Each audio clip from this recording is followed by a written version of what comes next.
Hi guys, welcome back to my channel. I'm so glad that you're here because today I am answering one of the most commonly asked questions that I get from you guys, and that is, what do I send in the mail to for sale by owners and expired listings? And if you've been watching my channel for a while, or if you've ever seen my real estate vlogs or for sale by owner videos or expired listing videos, you know that I send lots of mail. You've probably heard me use the term mail drip campaign. And what that is, it's just a made up term that I use. That's what I refer to. That's what I call this, basically. So I send them mail once a week or every other week or a couple times a week, really just whenever I feel like doing it and whenever, you know, I don't have like a super structured system in place. I just know which ones I'm going to send them in order, and I send them depending on the seller's motivation, if that makes sense. They're getting mail consistently from us, and that is one form of follow-up on top of the calling. So what do I send to them when I'm talking about that? That's what I'm going to show you guys today.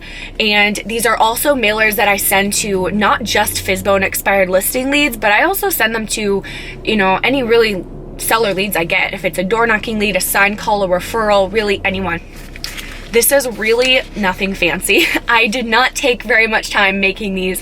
You can probably come up with your own version that's way better than mine, but the whole point is that the content inside the letters is really not that big of a deal. That's not really what matters. What matters is the fact that these sellers are seeing your name and your face pop up in their mailbox consistently week after week until they're finally like, okay, this Mariah chick just will not go away. I guess I'm just gonna list with her. And or you're the last one still following up when they make that decision that they do need to list, and it will happen because they do need your help.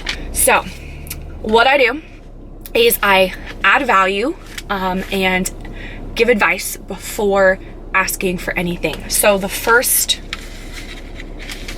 all of the first mailers are all adding value, market stats, helpful tips for getting your home sold, the home selling process, explain that type of thing. It's not until the very last letter that I actually ask them for something, and I'm very straightforward, just basically letting them know what we'll do for them, why we're the best, why they just need to list with us, and why we're gonna get it sold for them. And oftentimes, I don't even get to that last one. I get to maybe 3 or 4 before they call me and say that they're ready to go. So every seller is different. Sometimes I get through all of them and then some, and then they're finally ready to go. And sometimes it only takes a few mailers and they're ready to list their home, and I get to throw the rest of these away. So first mailer I'm gonna go through is our 5 tips for getting your home sold quickly. Or no, it says our 5 tips for selling your home quickly. Tricks of the trade to help you get top dollar when selling your home.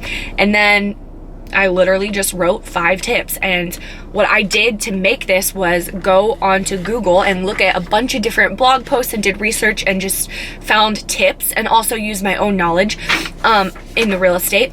And they're pretty simple and straightforward, and then just put them in my own words. So it says, light it up, maximize the natural light in your home.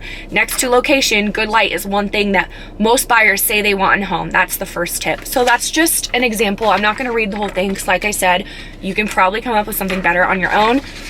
And see, it's really nothing fancy at all. And I get asked from you guys a lot if I can send these to you and email these to you, and I'm really sorry. I used to, and I wish that I could, but I just can't email everyone all of these because, like, at a certain point I gotta make money, I gotta set boundaries. So that's why I'm just making this video and sharing it with all of you guys. So the second one, this is another one that's not adding value necessarily, but is very powerful. I send it second. It says testimonials from a few satisfied clients. We worked with a different realtor for almost 4 months with no luck, not even one showing. Fast forward to working with Spencer and Mariah, and our property sold quickly for market value. They've been fantastic to work with, very dedicated and great communication. So basically, these are testimonials specifically from expired listings and Fsbo'S, talking about how they tried to sell on their own with no luck and then listed with us and it sold. And if you don't have that, if you haven't listed an expired or a Fsbo, or maybe you've never listed a home and you've only worked with a buyer, then just work with what you have. Obviously, you gotta do what you gotta do. I didn't make this until a while into the business, so just work with whatever reviews you have. If you don't have any, just skip this one. But here is just what it looks like the other one. Literally nothing fancy. It's black and white, kind of ghetto. And then here's that same one in color. If the listing is over a certain price point, or if I just think the seller would appreciate it in color based off of my conversation, if they sound like someone that it would matter to them, then I print it off in color. I don't print it off in color every time, but I have had times when a seller literally told me I didn't get the listing over another agent because I printed my stuff in black and white instead of color. And I guess you could say if a seller is going to be that nitpicky and kind of crazy about those things, then they're probably going to be very high maintenance and maybe not someone you want to work with anyway, but just use your best judgment for when to use color and when not to. That's what I do. And then this thing is this one is a 2019 first half year to date market overview, but really any market statistics, whether it's your last month's market statistics or last quarter's.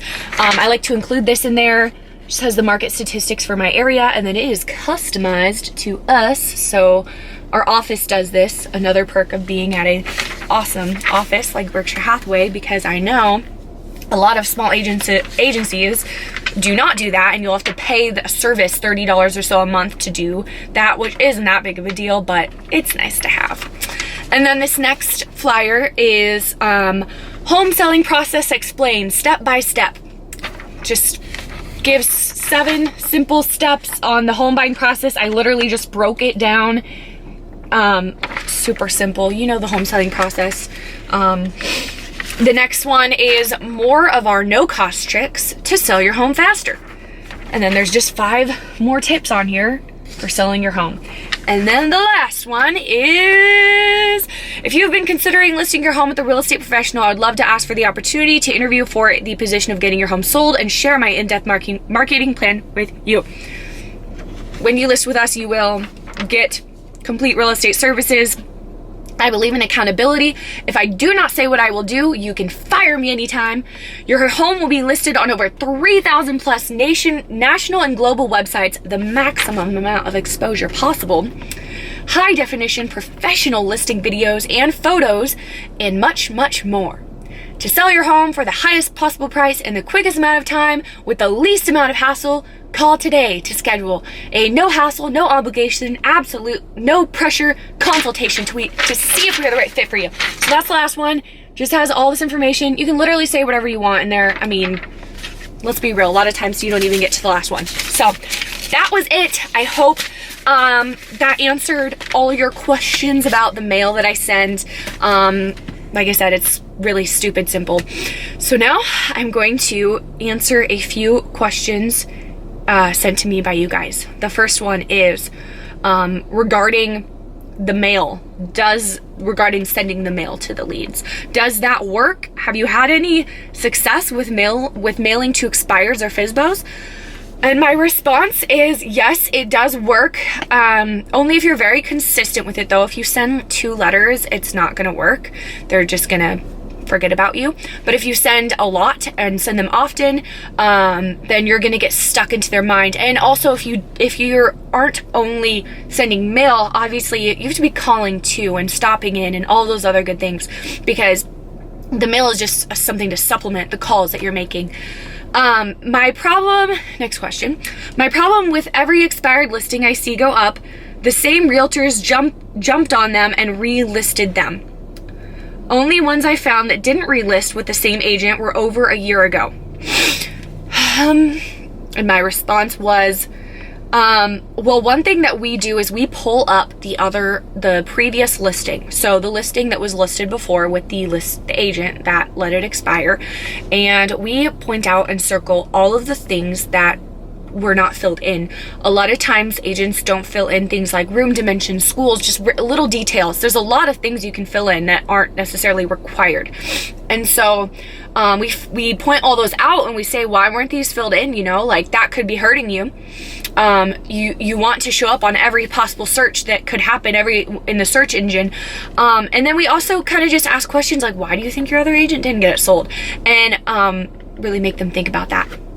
And then, okay, if I can find my other messages, it's loading.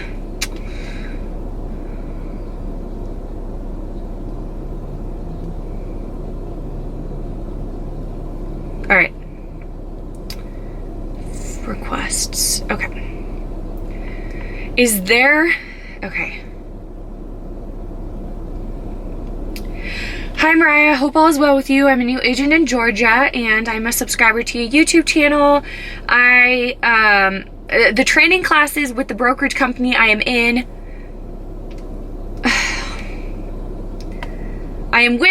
aren't available, and I want to know how you go about finding expired listings. Also, is there a list of questions you use when you follow up? No, I don't have a specific list of questions I use when I follow up. Usually it's more of a conversation and I just let them talk, listen to them, go with the flow. As far as finding expired listings, you gotta just check the MLS every day. Really make sure that you're checking on the first of the month and the last of the month, because that's really when there's the highest amount of them. But just checking every day consistently. And I mean, maybe your MLS is different, but that's just where we're at. That's the only way that I have to find them. I don't buy anything. Okay. Hey Mariah, I just wanted to send a quick thank you message. I've been a realtor for a few months now and recently wanted to start working on Fsbo'S. I was about to start calling yesterday and started getting nervous about my script and if I knew what to say. Then I watched one of your videos, which I had actually watched before, and it made me realize I was worrying about nothing. Oh, that's so true, and I'm so glad to hear that. It's really not that scary, but it's easy to get into our heads about it, you know? I kept the calls super simple and short and ended with 2 appointments. Thanks again for all your awesome content. Aw, well, there was no question there, but thank you. That is so awesome. I appreciate it. That was from Slim Weasel. Love it. All right. So, okay, I am going to just end this video here because my camera is about to die. But thank you guys so much for watching. Don't forget to subscribe and hit the little notification bell so that you don't miss anything. As always, I love hearing your feedback in the comment section below. Love hearing what's working for you guys as far as expireds and Fsbo'S and anything else. Love it all. And if you are a realtor in another state and you have a client relocating to Oregon, send them our way. We would love to help you out, help your client out, and give you a referral fee. Thanks for watching, guys, and I will see you next time.